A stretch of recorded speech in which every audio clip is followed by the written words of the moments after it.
Okay, so here I am. I'm going to give you an introduction to this apparatus. This is a vacuum apparatus that allows us to measure to adjust the pressure and then find the boiling temperature.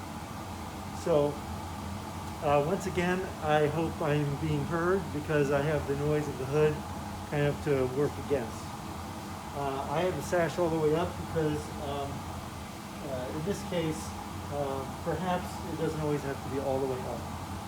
But in fact, I'll see if I can calm this down. So that might be better. So hopefully I can still point things out. So we have a glass bulb here, which will have a liquid in it, and this is N-heptane. There's a stir bar in it.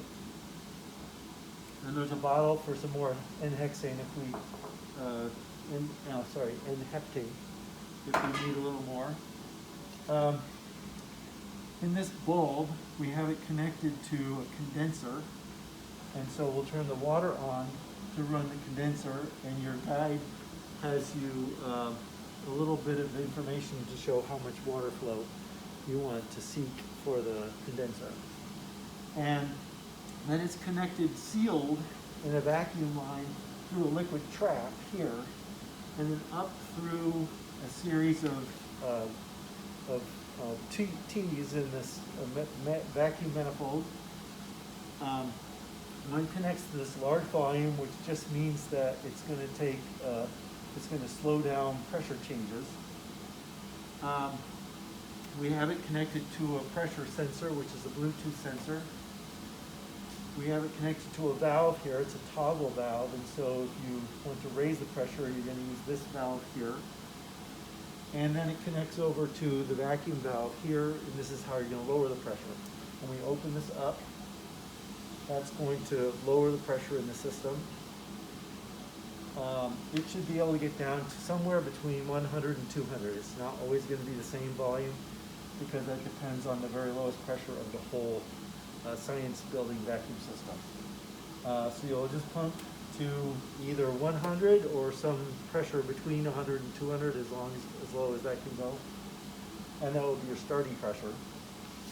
You'll have your liquid in the glass bulb, the round bottom flask. You'll turn the heater on by its adjustment, and that can be on pretty high setting. And we have a device for turning on to stirring the magnet, and that's to get some good circulation of the liquid so it's heated evenly.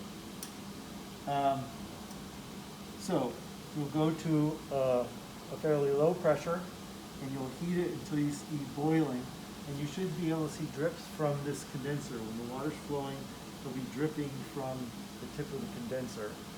And at that point, we should have good vapors in here, and you should find the temperature should stabilize. Maybe not perfectly, but fairly stable, and also a pressure reading. So here's the temperature device. It's also Bluetooth, so on your mobile device, if you have graphical 4 analysis application, you can monitor both the pressure and the temperature.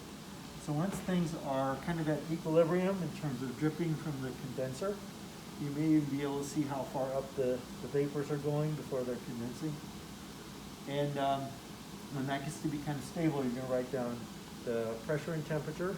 That's a pair of data for one kind of set.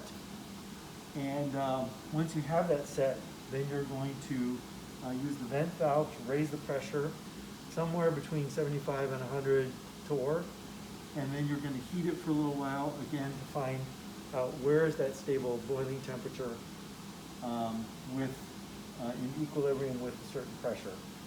And even if it turns out the pressure is kind of creeping up just a little bit, as long as we're sure that you have kind of an equilibrium in here, we're going to write down pressure, temperature, go on to the next one. So you have 7 of these pressures. They're outlined in the lab guide, and that's your goal. Once you have reached the highest pressure, then you can turn things off, and you have those 7 data points, and your partners are going to go and do something quite similar, and then you're going to pool all your data. and follow the lab guide to tell you how to reach a enthalpy of vaporization using that information. So that's an introduction to this apparatus.